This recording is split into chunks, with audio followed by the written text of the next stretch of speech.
नमस्कार दोस्तों, स्वागत है आपका इवनिंग रिपोर्ट में। और बड़ा मजेदार दिन था आज का।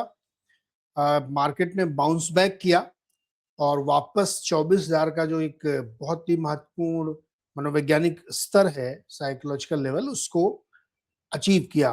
तो एक लिहाज से कह सकते हैं कि बुल्स ने आज फिर से बाजी मारी और अपने इस पुराने मकाम को हासिल करने में कामयाबी हासिल की। तो चलिए शुरुआत करते हैं, क्या क्या हुआ उसको समझते हैं डिटेल में। तो सबसे पहले तो जो बिग पिक्चर है मार्केट की, कि उसने एक बेहतरीन रिकवरी करते हुए अपने इस 24,000 को रिक्लेम किया। और खास तौर पे आईटी जो कल्पिटे थे, उन्होंने आज मदद की चलाने में, और बैंक शेयरों ने भी मदद की चलाने में। तो चूंकि निफ्टी में बैंक और आईटी का ही जलजला है, सबसे ज्यादा वेटेज है, तो उन्होंने पूरी हेल्प की। आईटी, रियल एस्टेट 2-2% चले इंडेक्स। साथ ही प्राइवेट बैंक में काफी बढ़िया रैली देखने को मिली। हालांकि ऑटो, एनर्जी और मेटल्स में थोड़ा सा नरमी थी। कच्चे तेल का भाव और नीचे गिरा है और उसमें और दबाव हम लोग देखने को मिल रहा है। और आरबीआई ने ओएमओ के जरिए जो पैसा डाला है सिस्टम में, उससे काफी लिक्विडिटी बढ़ी है। लेकिन एफआईआई ने आज भी करीब करीब 18.5 करोड़ की बिकवाली कर दी है। तो ये है आज की बिग पिक्चर की मोटी तस्वीर। इंडाइसेस में देखेंगे तो 200 पॉइंट की बेहतरीन रैली 24,021 पर निफ्टी बंद हुआ है। और बैंक निफ्टी ने 58,000 का स्तर पार किया।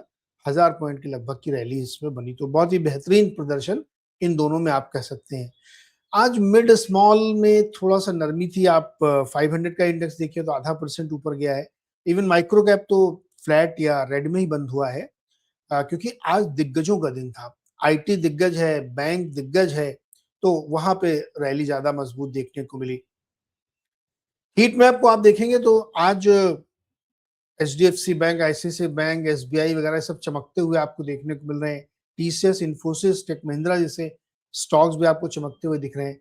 तो अगर इसको हम डाइसेक्ट करें तो आप देखेंगे कि जो रैली है पूरी, वो लार्ज कैप की और वेटेड स्टॉक्स की रैली है। ब्रॉडर मार्केट की रैली नहीं है, क्योंकि ब्रॉडर मार्केट में आप देखिए तो दबाव देखने को मिला। और वो इंडेक्स में भी हम लोग देख रहे हैं कि मिड स्मॉल और माइक्रो कैप में कोई खास रौनक नहीं थी। अब आप चार्ट को देखिए, यहाँ पे इंटरडे चार्ट आप देखेंगे तो बेहतरीन प्रदर्शन। हालांकि अपने टॉप पे नहीं टिक पाया, लेकिन चलिए खैर, वो कोई बहुत बड़ी बात नहीं है। बड़ी बात ये थी कि 24,000 का लेवल उसने पार किया। और जो अगर आप 5 डे का चार्ट देखें तो 5 डे चार्ट में जो काफी नीचे माहौल चला गया था, वो ऊपर ठीक होते हुए दिख रहा है।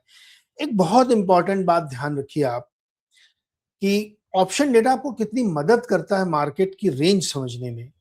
आपको याद होगा तो सुबह मॉर्निंग शो में हम लोग लाइव में यही चर्चा कर रहे थे कि 24,000 पे बैटल होने वाला है। और 23,826 पे जो मार्केट की क्लोजिंग थी कल की, उससे 200 पॉइंट नीचे और उससे 200 पॉइंट ऊपर की रेंज पर मार्केट आज जाएगी। यानी 200 पॉइंट्स की लड़ाई है। जो जीतेगा 200 पॉइंट चलेगा। और एग्जैक्टली आप देखिए 200 पॉइंट चला है। मतलब ब्यूटीफुली आप उसको देख सकते हैं कि अगर आप ऑप्शन डेटा को ढंग से रीड करते हैं तो ही दिखेगा कि एग्जैक्टली 200 पॉइंट ऊपर ही, अगर गिरता तो भी 200 पॉइंट था और चढ़ता तो भी 200 पॉइंट था। ये बहुत ही दिलचस्प था। तो बहुत ही क्लियर, प्रिडिक्टेबल मार्केट था आज का। इवन पिछले, जब से मैंने ये ऑप्शन डेटा आपके लिए बोलना शुरू किया, तब से साफ साफ दिखता है कि राइटर कहाँ पे है और पुट राइटर पे। कॉल राइटर, पुट राइटर आप देख लीजिए तो आपको मोटा मोटा अंदाजा लगता है। तो 50-50 पॉइंट में दोनों साइड में, इधर उधर दोनों साइड में थे। पुट राइटर भी 50 पॉइंट नीचे था, कॉल राइटर 50 पॉइंट नीचे था। लेकिन मेजरली कहाँ पे था? 23,600 पे, 24,000 पे, फिर 24,100 पे। तो लग रहा था कि वो बड़ी लड़ाई वहां पे होगी जब से ज्यादा हुआ, और एग्जैक्टली वैसा ही हुआ। तो बधाई हो बुल्स को कि उन्होंने फिर से दम दिखाया और अपनी अपनी जो टेरिटरी हो वो गेन किया। बैंक निफ्टी में भी 1000 पॉइंट की रैली और बेहतरीन प्रदर्शन है। इसका चार्ट आप लगातार, मैं आपसे कह रहा हूं कि बैंक का चार्ट निफ्टी से बेटर है। क्यों? मन में सवाल आता होगा। उसका बहुत ही साधारण सा कारण यह है कि निफ्टी में आईटी घुसे हुए हैं। तो जब आईटी सपोर्ट कर देते हैं, यानी गिरते नहीं है, उनका सपोर्ट इतना कि गिरो मत भाई, तो आपको निफ्टी बढ़िया प्रदर्शन करता हुआ दिखेगा। लेकिन मान लीजिए बैंक बेचारे मदद करें और आईटी नीचे खींच ले तो नीचे रह जाता है। लेकिन बैंक निफ्टी तो केवल बैंकों का है। उसमें प्राइवेट सरकारी जिस दिन चले उस दिन खेल हो गया।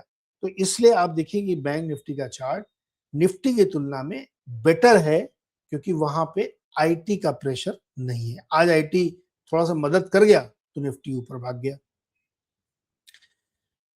किसने किसने मदद की? वही यूजुअल, इन्फोसिस, आईसीआईसीआई बैंक और एचडीएफसी बैंक।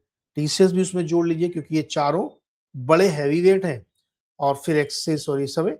एक हाईलाइट इंडिगो था आज। इंडिगो में आज बड़ी रैली बनी और स्टॉक ने काफी बेहतरीन प्रदर्शन दिखाया। किसने नीचे खींचा मार्केट को? Bharti, NTPC, Bajaj auto, Tata steel जैसे स्टॉक से जो प्रेशर बिल्ड करते हैं। इसमें से एनटीपीसी और भारती को स्पेशल इंपॉर्टेंस है, क्योंकि भारती थोड़ा वेट है और वो प्रेशर बना रहा था वहां पे।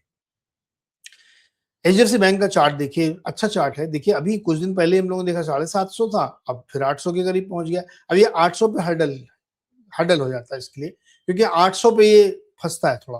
देखते हैं अभी, अब चूंकि परसों छुट्टी है, कल का दिन है ट्रेडिंग का, तो एक दिन में कल क्या प्रदर्शन होता है वो हम लोग देखेंगे। आईसीआईसीआई बैंक में भी देखिए अच्छा है, डे हाई पे जाके बंद हुआ। इन्फोसिस कल बहुत पिटा था, हालांकि जितना पिटा उतना रिकवर नहीं कर पाया, लेकिन चलो फिर भी पिटा हुआ है। अब ये प्योरली शॉर्ट कवरिंग हो सकती है, कल तगड़े शॉर्ट बना के गए लोग, आज काट लिया होगा।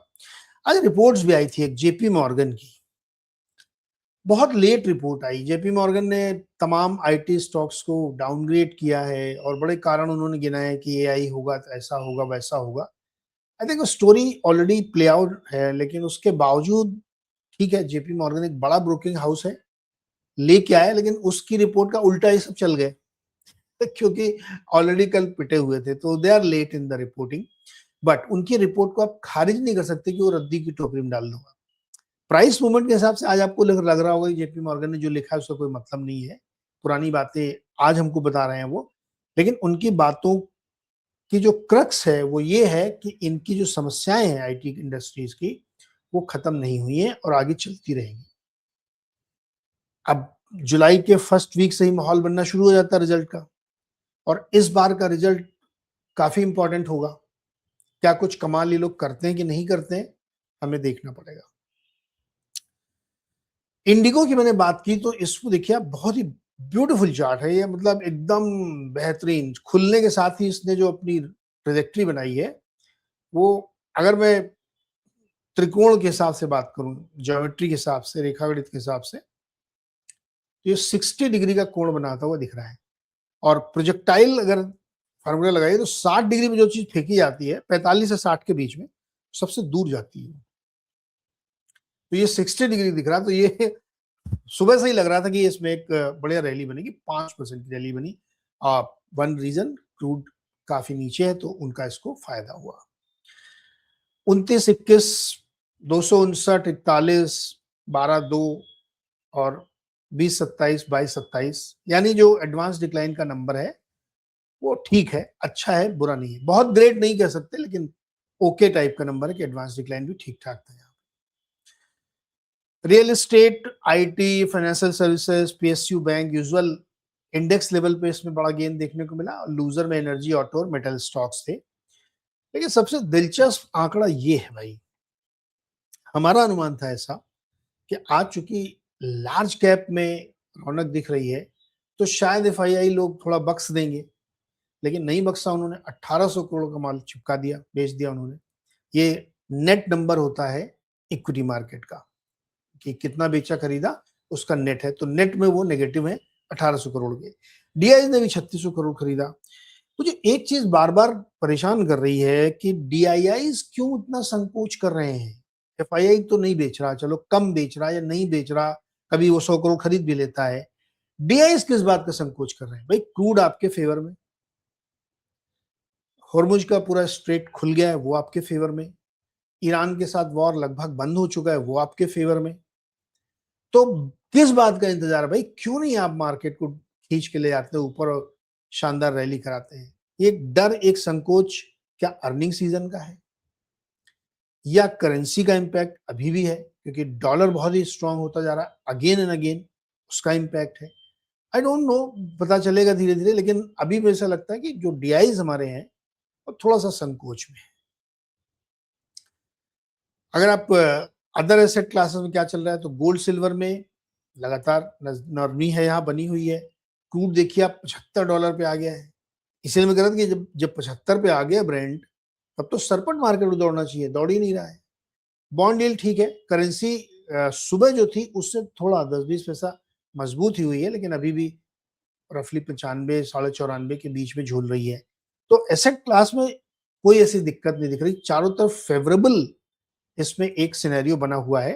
तो मुझे लगता है कि मार्केट को यहाँ पे थोड़ा सा एक बेटर प्रदर्शन करना चाहिए था। तो इसकी समरी क्या बनती है इवनिंग रिपोर्ट की? अगर आप इवनिंग रिपोर्ट की समरी को अगर आप देखें, तो ऐसा साफ-साफ दिख रहा है कि मार्केट में एक थोड़ा-सा शायद अ, हो सकता है कि मार्केट में जो डीआईआईज़ हैं वो अर्निंग सीजन का इंतज़ार कर रहे हों, या हो सकता है कि उनको ये लग रहा हो कि अभी चूँकि बहुत सारे नए पहलू आना बाकी हैं, तो वो हो सकता है उसकी एक चिंता हो उनको। तो कई सारे फैक्टर्स इसमें हमको लगता है कि प्ले आउट होते हुए दिख रहे हैं, इसलिए वो शायद नहीं खरीद रहे होंगे, क्योंकि ये सारी घटनाएँ इतनी तेज़ी से एक साथ हो रही हैं कि उसमें अंदाज़ा लगाना मुश्किल है। तो इसलिए मैंने सोचा कि ये क्वेश्चन ज़रूर हमारे मन में आना चाहिए कि डीआईज़ क्यों खुश नहीं है। तो इवनिंग रिपोर्ट की ये है, देखते हैं, चूँकि लॉन्ग वीकेंड है, तो कल का दिन ट्रेडिंग के लिहाज से काफ़ी इम्पोर्टेंट होगा और शाम तक कॉल डेटा आ जाएगा, तो हम लोग उसको एनालाइज़ करके फिर सुबह उस पे चर्चा करेंगे। और एक और शो हमने आज आपके लिए बनाया था, और वो अभी आप देखिएगा। वो शो ये है, मुझे मार्केट से इश्क है। दरअसल ये जो दिख रही है कृषा गुप्ता जी, ये एक अल्टरनेटिव फंड चलाती हैं। इनके पास अलग-अलग 4 फंड हैं, जो अनलिस्टेड में एसएमईज़ में काम करते हैं और एआईएफ हैं, ये ध्यान रखिए, कैटेगरी 2-3 के। ये यंगेस्ट फंड मैनेजर हैं, इन्होंने बहुत अच्छे प्रदर्शन के साथ अपने फंड को चलाया, जिसको चाणक्य अपॉर्चुनिटी फंड कहते हैं। तो कल मैंने इनके साथ एक पॉडकास्ट रिकॉर्ड किया था, जो आज मैं प्ले आउट कर रहा हूँ, कि अगर बहुत सारे लोग दिलचस्पी रखते हैं कि माइक्रो कैप में, छोटे स्टॉक्स में खरीदारी करना चाहिए, नहीं करना चाहिए, वो सारे सवाल मैंने इनसे पूछे हैं। और ऐसा नहीं है कि एसएमई में सब खराबी चीज़ें होती, कुछ अच्छी चीज़ें भी होती हैं, जिसकी ये फंड मैनेजर हैं। और इतनी यंग एज में इतने बड़े फंड चलाना, 400 करोड़ रुपए का इनका एयूएम है, वो भी एसएमई सेगमेंट में, लिस्टेड अनलिस्टेड में, तो वो आपके लिए एक पेशकश है। देखिएगा, सुनिएगा, समझिएगा कि एसएमई में निवेश कैसे किया जा सकता है। और बहुत ही मज़ेदार बातचीत हुई आपको। तो इसका टाइटल मैंने इसलिए रखा है कि मुझे मार्केट से इश्क है, क्योंकि मैंने इनसे तरह-तरह के सवाल पूछे, लेकिन ये सिर्फ मार्केट, मार्केट, मार्केट की ही बातें करते। तो मैंने इनसे पूछ ही लिया कि आपको मार्केट से इश्क है क्या? बोले हाँ, मुझे मार्केट से इश्क है।